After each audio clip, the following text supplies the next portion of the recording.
Hello and welcome. स्वागत है आपका एक नए वीडियो में। दोस्तों, आज की वीडियो में क्या करने वाले हैं? आज की वीडियो में करने वाले हैं क्लास 12th का हिंदी का टॉप 20 VVS रिएक्टिव क्वेश्चन, जो कि आपका इस बार जो एग्ज़ाम होने वाला है उसके भी उससे बहुत ज़्यादा इम्पोर्टेंट है।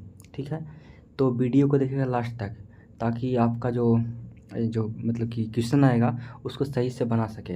हो सकता है कि एक क्वेश्चन आपको आता होगा, फिर भी दोबारा इसको देख लीजिएगा। ठीक है, क्योंकि जो भी हम लाए हैं वाला क्वेश्चन एकदम टॉप है ना, एकदम टॉप से टॉप है। ठीक है, अगर आता है तो कोई दिक्कत नहीं है, दोबारा देख लीजिए ताकि थोड़ा सा और अच्छा आंसर लिख सकें। ठीक है, तो चलिए शुरू करते हैं। यहाँ पे देखिए दो क्वेश्चन हमें आपका रिपीट हो रहा है। रिपीट क्यों हो रहा है? कि क्वेश्चन बहुत ही है। इससे पहले जो हम सब्जेक्टिव करवाए हैं उसमें भी ये दो क्वेश्चन आया था। ठीक है, तो इसको थोड़ा ध्यान से लिखिएगा। ठीक है ना, लिखिएगा और देखिएगा। ठीक, और जो पिछले वीडियो है उसको देख लीजिए थोड़ा जाके। ठीक है ना, क्योंकि उसमें क्या है कि थोड़ा सा बताया है विस्तृत रूप से, इसमें हल्का शॉर्ट है। ठीक है, तो उसको भी देख लीजिएगा इसके जस्ट जाके बाद में। ठीक है, हम यहाँ पे लास्ट में जब वीडियो खत्म होगा तो यहाँ पे दो वीडियो शो करेगा। ठीक है ना, जाके दोनों देख लीजिएगा। ठीक, चलिए पहले यहाँ पे ख़त्म करते हैं 10 क्वेश्चन जो है। जो क्वेश्चन में क्या है कि विष्णु कौन है, इसको किसकी प्रतीक्षा है? तो लिखेंगे हम क्या कि सिपाही की माँ एकांकी में विष्णु एक महत्वपूर्ण पात्र है। थोड़ा सा पहले क्या करना पड़ेगा आपको, कुछ भी पूछेगा आपको से एग्जामिनर, क्या करना पड़ेगा आपको? पहले बताना पड़ेगा कि हाँ ई कहानी से लिया गया ये पाठ, और ये निबंध है कि एकांकी है, बताना पड़ेगा। ठीक है ना, और ये भी बताना पड़ेगा कि इसमें ये पात्र है। ठीक है, थोड़ा सा खुल के कर लिखते हैं तो एग्जामिनर खुश होगा और नंबर अच्छा देगा। तो इस तरीक़ा से आप लिख सकते हैं। ठीक है ना, ये तरीका होता है लिखने का। तो चलिए अब हम यहाँ पे बताते हैं आपको।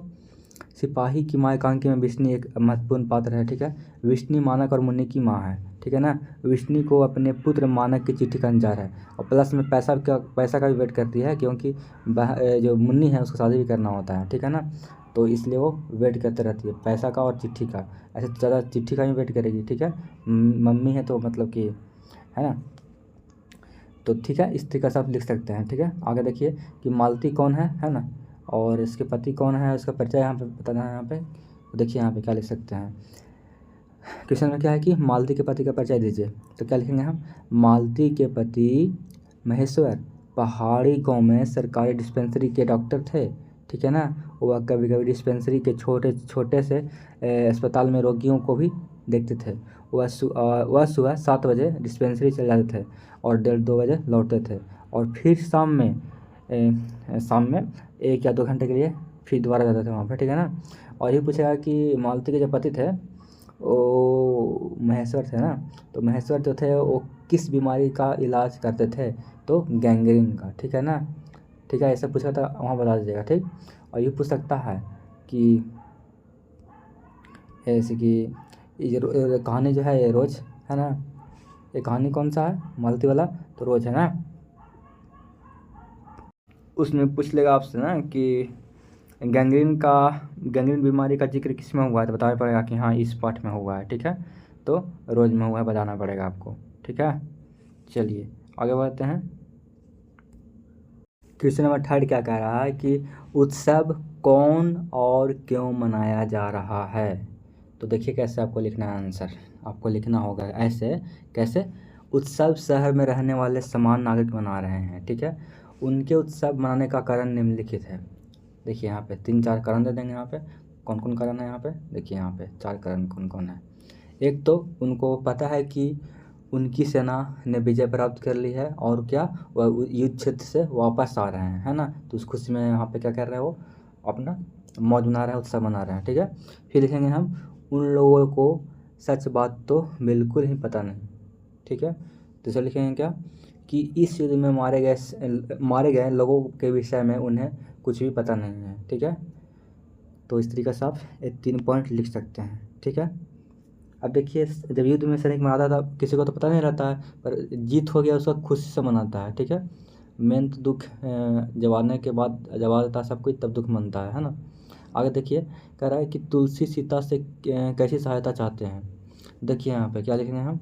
लिखेंगे कि तुलसी सीता से वचनों से ही सहायता मांगते हैं, और माता सीता कहते हैं कि यदि प्रभु मेरा नाम दशा पूछे तो बता देना कि दीनहीन निर्बल हूँ। दीन मतलब गरीब। ठीक है, हीन मतलब कि समझ रहे हैं ना, छोटा टाइप का, ठीक है, नीच टाइप का। निर्बल हूँ और उन्हीं का नाम लेकर अपना पेट भरता हूँ, ठीक है। तो तुलसी जो है क्या, हम डायरेक्ट राम से बात नहीं करते हैं, हमेशा पहले क्या करते हैं, सीता माता को बोलते हैं और सीता माता राम को बोलते हैं, ठीक है। आगे चलिए। प्रातः काल, हाँ, प्रातः काल का नव कैसा है, ठीक है ना। क्वेश्चन में पूछेगा कि प्रातः काल का नव कैसा है, तो क्या लिखेंगे हम लिखेंगे प्रातः काल का नव पवित्र, उज्जवल और निर्मल था। वह शंख जैसा प्रतीत होता था, ठीक है ना। उस समय नव देखने में लिपा हुआ चौका की तरह लग रहा था।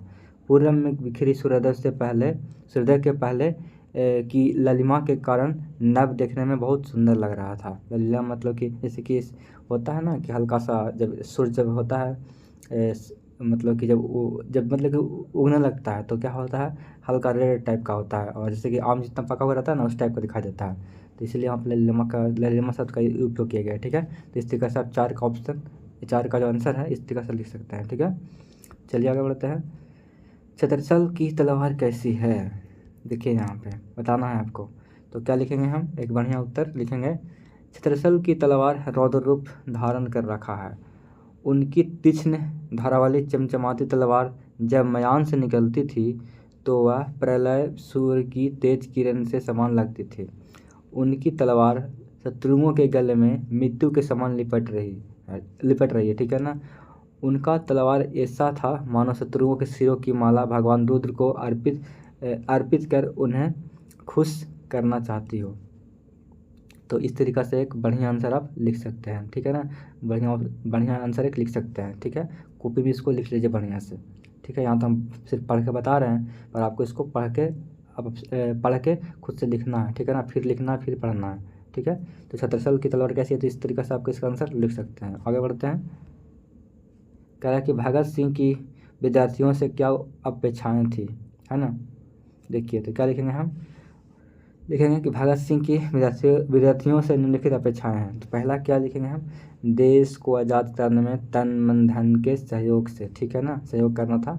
तो ये था अपेक्षा कि वो लोग हेल्प करेंगे, है ना, इकोनॉमिकली भी और अपने बल से भी, ठीक है। आगे देखिए लिखेंगे हम कि विद्यार्थी अलग अलग रहते हुए ही अपने देश की अस्तित्व की रक्षा करे, वे उनका परम कर्तव्य है, ठीक है। दिखा दे रहा है ना आपको, देख लीजिए ध्यान से। आगे देख लेते हैं। आगे क्या लिखेंगे हम लिखेंगे वे पढ़ने के साथ साथ राजनीति का भी ज्ञान जरूर रखें और जब ज़रूरत पड़े तो देश के लिए जंग में मैदान में भी कूद पड़े, ठीक है। और फोर्थ क्या लिखेंगे हम कि वे एक भारी क्रांति के लिए हमेशा तत्पर रहें, ठीक है ना। तो स्टूडेंट है तो ऐसा नहीं कि सिर्फ पढ़ो, है ना, थोड़ा सा नॉलेज रखना चाहिए राजनीतिक का भी, आजकल बहुत ज़रूरी है, ठीक है। तो इस तरीके से आप लिख सकते हैं एक अच्छा आंसर, स्क्रीनशॉट ले लीजिए। चलते हैं आगे। अब हम आगे क्या है कि चंपारण में शिक्षा की व्यवस्था के लिए महात्मा गांधी ने क्या किया। देखिए क्या लिखेंगे हम लिखेंगे गांधी जी के विचार से आर्थिक समस्याओं को दूर करने का एकमात्र उपाय है शिक्षा, ठीक है ना। अगर आर्थिक समस्या है तो एकमात्र उपाय क्या है, शिक्षा, है ना। शिक्षा को बढ़ाओ। गांधी जी ने चंपारण में शिक्षा के लिए वहाँ के 3 गांव बढ़ावा, मधुबन और भितरीवा में आश्रम विद्यालय की स्थापना की, ठीक है। उन विद्यालयों की जिम्मेदारी गुजरात महाराष्ट्र के आर्यकर्ताओं को दिया। विदेशों से शिक्षा प्राप्त शिक्षक वहाँ रखे गए ताकि संचालन है जो सही से हो। संचालन थोड़ा सा यहाँ पे यहाँ है गलत लिखा हुआ है, थोड़ा सा आप खुद से सही लिखिएगा, ठीक है। संचालन, ठीक है, लिख लीजिएगा बढ़िया से। तो इस तरीके से आप इसका आंसर लिख सकते हैं। आगे बढ़ते हैं। कह रहा है क्या कि धागड़ शब्द का अर्थ क्या होता है ना, या फिर क्या है पूछ लेगा। तो क्या लिखेंगे हम लिखेंगे कि ओरावा भाषा में धागड़ शब्द का अर्थ होता है भाड़े का मजदूर, है ना, जो कि भाड़े से लाया गया है। ये लोग दक्षिण बिहार के छोटा नागपुर पठार के आदिवासी के वंशज हैं। इन लोगों को नील की खेती के सिलसिले में 18वीं शताब्दी के अंत तक चंपारण लाया गया था, ठीक है। तो इस तरीके से आपका इसका आंसर बढ़िया से लिख सकते हैं, ठीक है। कॉपी में लिख लीजिए, बार बार बोल रहे हैं आपको। आगे चलते हैं कि निम्नलिखित का व्याख्या करें। किसका करना व्याख्या, देखिए यहाँ पे कि कितने क्रूर समाज में रह रहे हैं हम, जहाँ श्रम का कोई मोल नहीं। श्रम मतलब मजदूरी, मेहनत, ठीक है ना।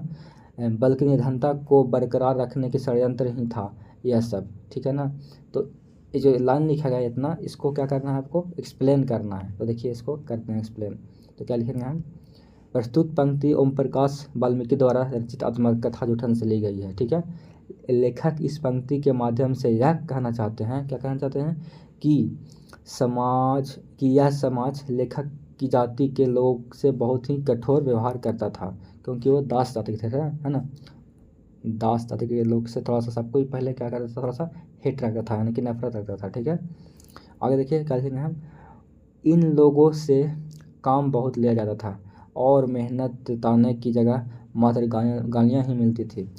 यह समाज अत्यंत क्रूर था, जिसमें मेहनत की कोई कीमत न थी, है ना, बल्कि ऐसा करके गरीबी को बनाए रखने का षड्यंत्र किया जा रहा था, ठीक है। तो इस तरीक़े से आप इसका आंसर एक बढ़िया लिख सकते हैं। इसको कॉपी में लिख लीजिए बढ़िया से। चलते हैं आगे। आगे क्या है कि निम्नलिखित का व्याख्या करें। देखिए यहाँ पे कह रहा क्या कि आज दिशाएं भी हंसती है, ठीक है उल्लास विश्व पर छाया, मेरा खोया हुआ खिलौना अब तक मेरे पास ना आया। अगर इस तरीक़ा से आपको एक सेंटेंस शब्द दे दिया है बहुत बड़ा, तो इसको कैसे करना एक्सप्लेन देखिए यहाँ पे, ठीक है ना। इसको व्याख्या कैसे करना है देखिए, ये आपको दे दिया है सेंटेंस, कह रहा है कि इसका मतलब समझाओ। तो देखिए क्या लिखेंगे हम, एक बार बढ़िया से इसको पढ़ लीजिए, ठीक है ना। फिर से एक बार कि आज दिशाएं भी हंसती है उल्लास विश्व पर छाया, मेरा खोया हुआ खिलौना अब तक मेरे पास ना आया। तो इसका मतलब क्या है देखिए यहाँ पे, ये लिया गया कहाँ से, पहले लिखते हैं कि ये लिया गया है कहाँ से, तो ये लिया गया है आपका पुत्र वियोग से, है ना। और लिखी कौन है, तो लिखी है सुभद्रा कुमारी चौहान, ठीक है। देखिए पढ़ते हैं यहाँ पे, प्रस्तुत पंक्ति प्रसिद्ध लेखिका सुभद्रा कुमारी चौहान द्वारा लिखित कविता पुत्र वियोग से ली गई है।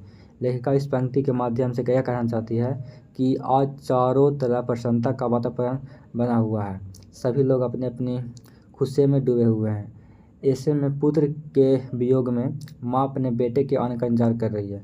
पुत्र के वियोग में डूबे माँ के लिए ये सारी खुशियाँ बेकार है ना। तो इस तरीक़े से इसका आप एक बढ़िया आंसर लिख सकते हैं, ठीक है। वीडियो पसंद आ रही हो तो लाइक कर दीजिएगा, ठीक है, क्योंकि इतना कोई आपको कराता नहीं है जल्दी, बढ़िया होने क्वेश्चन। आगे बढ़ते हैं। कह रहा है क्या कि लहना सिंह का परिचय अपने शब्दों में दीजिए, है ना, अपने शब्दों में। तो कैसे लिखेंगे देखिए यहाँ पे, ऐसे तो आप खुद से ही बढ़िया बढ़िया लिख सकते हैं एक अच्छा आंसर, जरूरी नहीं कि आप यही लिखिएगा, पर यहाँ पे एक आइडिया ले लीजिए। क्या लिखेंगे हम लिखेंगे कि लहना सिंह एक वीर सिपाही थे, ठीक है ना। वह इस कहानी के प्रमुख पात्र एवं नायक हैं। मेन पात्र कौन है, तो आपका उसने कहा था मैं क्या है, जो लहना सिंह है ये मेन पात्र है, ठीक है ना। लेखक ने कहानी में एक मिनट, गला सूख रहा है एक मिनट रुकिए थोड़ा सा। हाँ, तो हम क्या लिखेंगे कि लहना सिंह एक वीर सिपाही थे, वह इस कहानी के प्रमुख पात्र एवं नायक थे। लेखक ने कहानी में उनके चरित्र को पूरी तरह उभरा है, ठीक है ना, पूरी तरह से उभारा है, मतलब उन्हीं का जो मेन जो रोल है उजागर किया, ठीक है ना। कहानी में उसके चरित्र की निम्नलिखित व्यवस्था उभर कर सामने आई है, क्या क्या देखिए यहाँ पे। लहना सिंह एक सच्चा प्रेमी थे, ठीक है ना, लवर थे, ठीक है।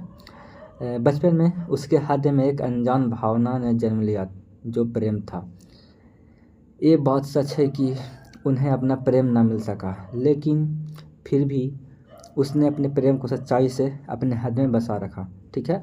लहना सिंह बहादुर तथा निडर व्यक्तित्व का स्वामी है, ठीक है ना, या फिर कह सकते हैं कि एक इंसान है, आदमी है, ठीक है ना। तो स्वामी लिखेंगे यहाँ पे। तभी तो वो युद्ध को पूरी तरह समझकर उसमें भाग लिया है, ठीक है ना, उसमें भाग लिया है, ठीक है ना, यहाँ पे भाग लिखा हुआ है, भाग लिया है, ठीक है। आगे देखिए, सूबेदार ने लहना सिंह से अपने पति और बेटे के प्राण की रक्षा करने की बात कही थी, तो लहना सिंह ने उसे एक वचन दिया, है ना। वचन दिया था क्या कि मतलब कि रक्षा करेंगे, क्या दिया था वचन, देखिए यहाँ पे। तो लहना सिंह ने उसे एक वचन की तरह निभाया और इसके लिए अपने प्राणों की आहुति दे दिया, मतलब कि क्योंकि वो वादा किया था पहले से सुधारने से, है ना। तो इस तरीके से आप एक अच्छा आंसर लिख सकते हैं, ठीक है। चलिए आगे बढ़ते हैं। आगे क्या है कि निम्नलिखित का व्याख्या करें। पूरब पश्चिम से आते हैं नंगे पुच्चे नर कंकाल सिंहासन पर बैठा, उनके तमगे कौन लगाता है। इसका मतलब समझाना है आपको, ठीक है ना। इसका व्याख्या करना है। तो देखिए क्या लिखेंगे हम लिखेंगे कि प्रस्तुत पंक्ति रघुवीर सहाय द्वारा रचित कविता अधिनायक से लिया गया है, ठीक है ना। कहाँ से लिया गया है आपका, तो कहाँ से, अधिनायक से लिया गया है, ठीक है। कवि के अनुसार राष्ट्रीय त्योहारों के अवसर पर सभी दिशाओं से जनता आती है, ठीक है ना। यहाँ पे जनता लिखा हुआ है, गलती, आधा ना होगा, ठीक है। जनता इस तरीके से लिखाता है, ठीक है। तो लिख लीजिएगा, ठीक है। वह नंगे पाँव है, वह नर कंकाल के रूप में दिखाई दे रही है। इन गरीबों की कमाई भी सत्ता वाले लोग जो सियासत में बैठे हैं वही हड़प लेते हैं, है ना। गरीबों के पैसे से ही वह मेडल फूल की माला पहनता है। कवि यह प्रश्न करते हैं कि आखिर किनके दबाव में आकर इन लोगों को इस आसन पर बैठाकर इतना सम्मान दिया जाता है, ठीक है ना। तो यही इसका मतलब है। इसका आप मतलब बढ़िया से कॉपी में लिख के दोबारा पढ़ सकते हैं, ठीक है ना। आगे बढ़ते हैं। क्वेश्चन और भी आगे है ना। अभी अभी 8-9 क्वेश्चन और है, ठीक है ना। तो हम करेंगे अगले वीडियो में, ठीक है। इतना ही रहने देते हैं क्योंकि वीडियो 15 मिनट का हो गया है, ठीक है। आप बोर भी हो सकते हैं, तो इतना ही आप एक बार देख लीजिए दोबारा इसको, है ना। इसको दोबारा देख लीजिए एक बार और अपना कॉपी में लिख के रिवाइज करिए, ठीक है। अब हम आएंगे अगले वीडियो में लेकर आएंगे 8-9 क्वेश्चन, ठीक है ना। इसके बाद हम आपका ला रहे हैं वीडियो एक लगभग 100 क्वेश्चन का ला रहे हैं ऑब्जेक्टिव, प्लस में सब्जेक्टिव ला रहे हैं 20 क्वेश्चन का, ठीक है ना। जैसे इसके बाद आएगा हिंदी पढ़ा रहा है, इंग्लिश पढ़ा रहा है, ज्योग्राफी पढ़ा रहा है, सारा कुछ हो रहा है। तो सारा वीडियो चेक करिए, ठीक है ना। जाइए प्ले लिस्ट में, सारा वीडियो चेक करिए और पढ़ते रहिए, ठीक है ना। रिवीजन करते रहिए अगर अच्छा नंबर लाना है तो, ठीक है। तो ठीक है, मिलते हैं अगले वीडियो में।